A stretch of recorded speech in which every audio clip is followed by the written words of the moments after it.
Tulong po ka. Sa ano na Oh, Proy. Ano po? ano ko ng MRI. Sige, yan. Maganda. May picture na. Ba yan? Oh, Sige, ako maghahanap.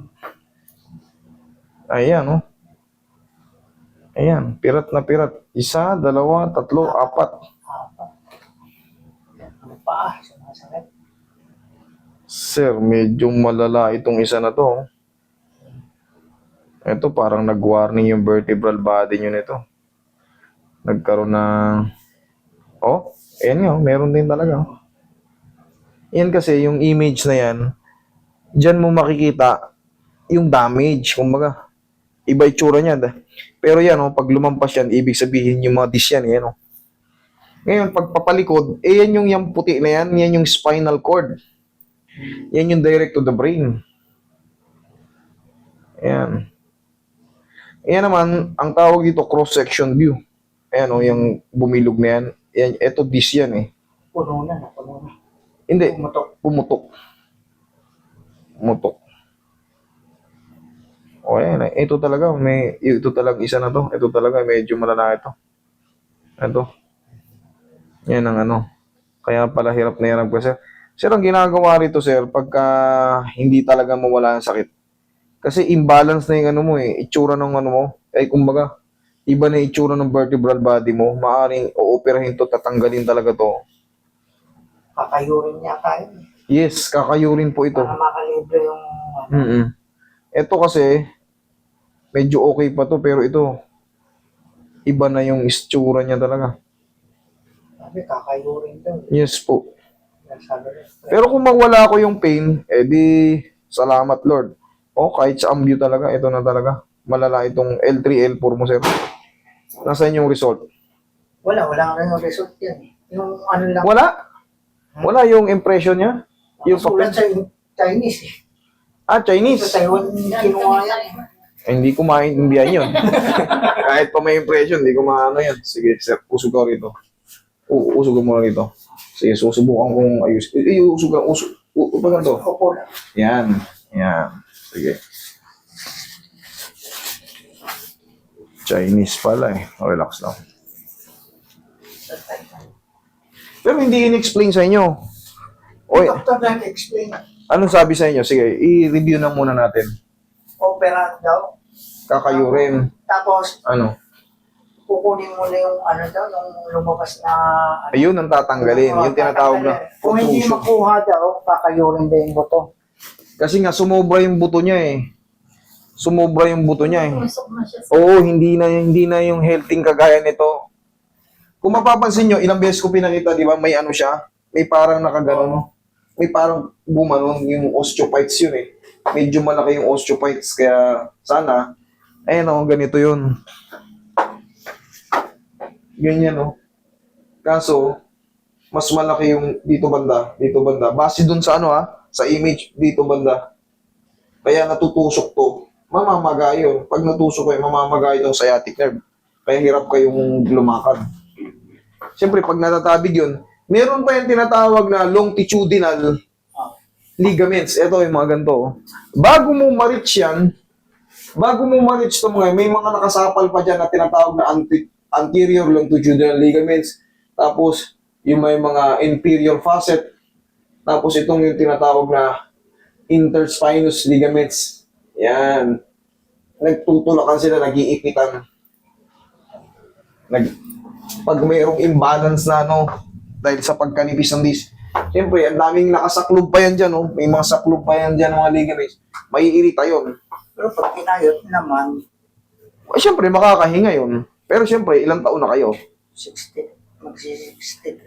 Okay, bata-bata pa higang patagilid. Para sa akin kasi, pinagbabasihan ko yung edad eh. Baka kasi hindi nyo rin kayanin. Kasi ilang buwan din kayong, bed rest. Hindi, bed rest, hindi daw makakalabas kagad. Mga 5 days. 3 to 5. Mga ganyan, 3 to 5 days. Sabi doon sa ospital ng Taiwan. O, di mas maganda kung mas mabilis yung recovery mo. Kasi ngayon daw, hindi ginagamit mo daw na operasyon yung... Glacier na. Hindi, yung Uy, endoscopy. Endoscopy. Sige, relax lang. ito naman yung ginagawa natin, inaalay natin yung mga facet joint para mabawasan yung sakit no. Kabilang side. Para mabawasan yung kirot na nararamdaman nyo. Mamaya yun ang mararamdaman niya, yung, ayos parang kahit pa paano, 50% yung nawala sa sakit Yun ang ano nito. Pero syempre, pag naka-align yun, unti-unti pa rin makakatulong yun para makapag-heal yung mga tinatawag nating sciatic nerve. Relax lang. Iyon. Okay, tihaya ka.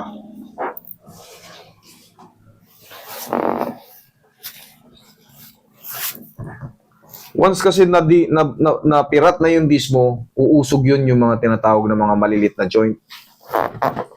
Yung mga pangkaraniwan nga ang tawag doon, mga facet joint, yung maliliit. Yun din yung mga tumutunog sa balakang mo. Kung may mga naririnig ka tumutunog sa balakang mo na maliliit, yun. Lumalaga to. Yan. Yun yung mga ano. Hindi mismo yung vertebral body malaki.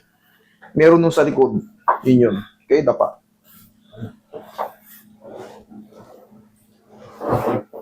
Sige. Shoot mo yung mukha mo dyan. Tapos, syempre, pag mayroon kayong ganun, automatic, magkakaroon tayo ng muscle spasm. Yun na yung palaging secondary. Yung mga muscle natin dito sa likod. Syempre, tutulungan natin yung likod natin, yung balakang natin para makatayo tayo. Maninigas ngayon yun. Sa sobrang tagal ng pinch doon, magiging severe muscle spasm tayo. Kaya yung likod natin parang buong-buo na. Sakit. Ayun po yun, severe muscle spasm na, nagka-cramps na yung muscle mo. Dito sa balakang Pero iba yung mga cramps dyan. Iba naman Ayan, dito, sa likod. Kasama yan, sir.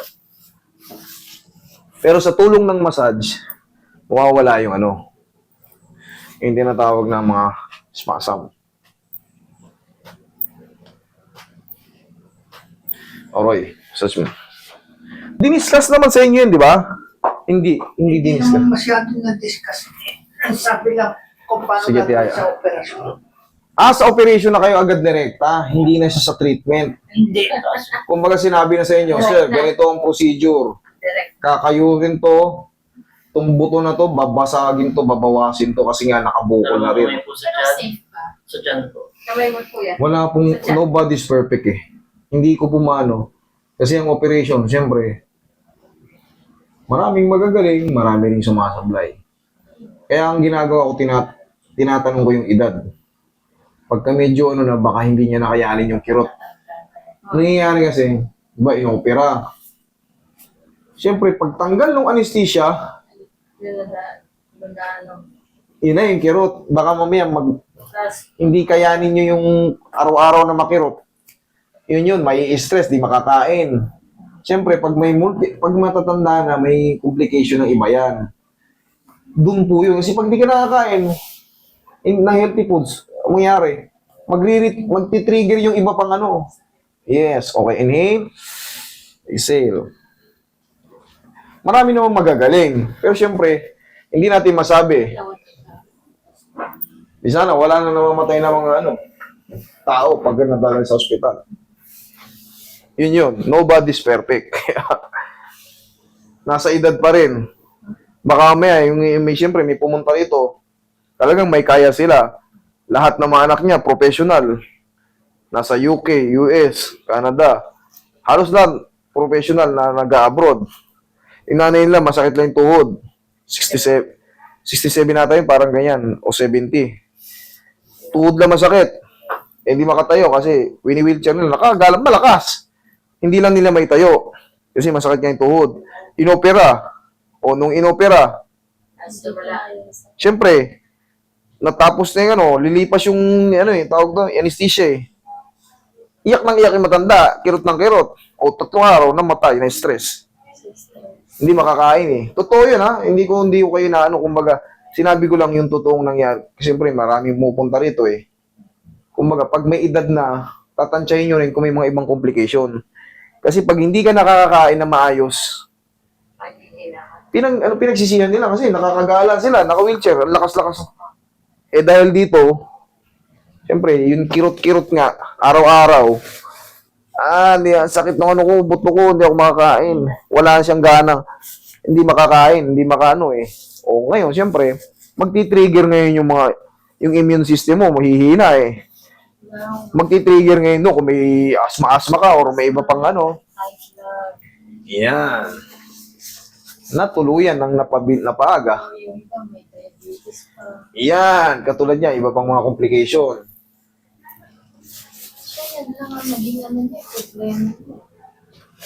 Grabe naman, ang dami naman. Hindi, kasi pagan to eh. Nadadali to sa pagbubuhat. Pagbuhat ka ng buhat nung kabataan mo, tapos hindi ka nagpapa-adjust, inda-inda lang, haplos-haplos lang, ganyan-ganyan lang, walang mga adjustment. Yung mga disc na yun, talagang full compression na yun. Hanggang sa minsan, nagbuhat ka lang ng karton, sumakit na, diretso na. Tapos pag pina-check mo, zero, ang dami. Kailangan to kayurin kasi sumatama na sa central disc, hindi tawag na central disc protrusion. Yun, kaya doble-doble ni Kero. Yung mga disc na napira, ulitin ko lang, hindi na po yan gumaganon. Talagang tightening disc na ang tawag doon. Tapos habang umiidad tayo, tumaran ng syempre, sign of aging, nagdadagdag pa ng pagkaperasyon kasi humihina lalo yung sustansya ng mga... Okay, pag nakaganyan ka sir, okay naman? Okay, sige, very good. Upo. Pero sa tulong namin, kahit pa paano, maiibsan yung mga nararamdaman yung masakit. Kasi maaalay yung mga joint nyo eh. Tapos, sa tulong ng pao, yan, para matanggal yung mga severe muscle spasm. Kaya yung mga pag-cramps nyo nandito, baklas yan.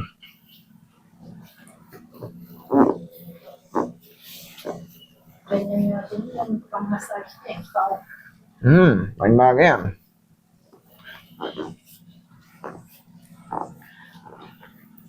Oh, sige nga, tayo ka, lakad ka. Tignan mo, anong mas maganda ngayon? Yung alam dito, makabot dito. Sa tuhod, oh. Ikaw ka, meron po ba sa tuhod? Sige, ikaw ka patiyaya. Alamang, bagoong, crab. Pero ang pangkaraniwan talaga nakakapagpalala ng mga allergy, itlog manok. Iyan talaga. Number 1. Kung kakain kayo ng manok, alisin nyo yung balat. Tsaka yung banda yung sa puwetan, yung kumakain kayo yung banda sa puwetan. Iyan, ang pinakamatitinding malansa. Itlog manok. Patis. Nagsasawsawan ba kayo ng patis? Minsan. Pag minsan-minsan lang. Bagong ano lang, sasiligan. Bagoong, kumakain kayo yung bagoong.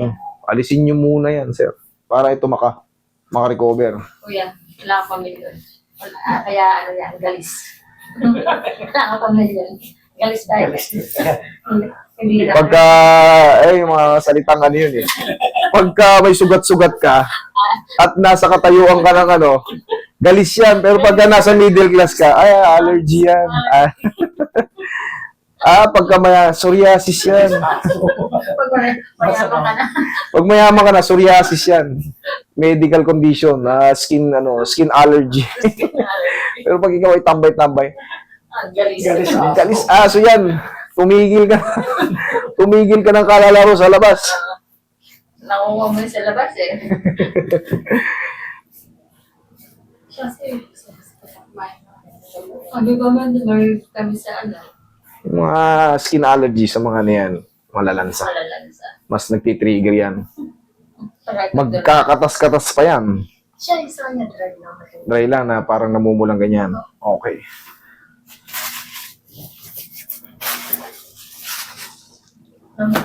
Okay, sige. Testing, lakad ka ulit. Sigurado mo na yan, kuya, na Oh. Ayos. Okay, ayos. Sige. Kahit maraming kaso, ang mahalaga na na-absuelto tayo. Okay?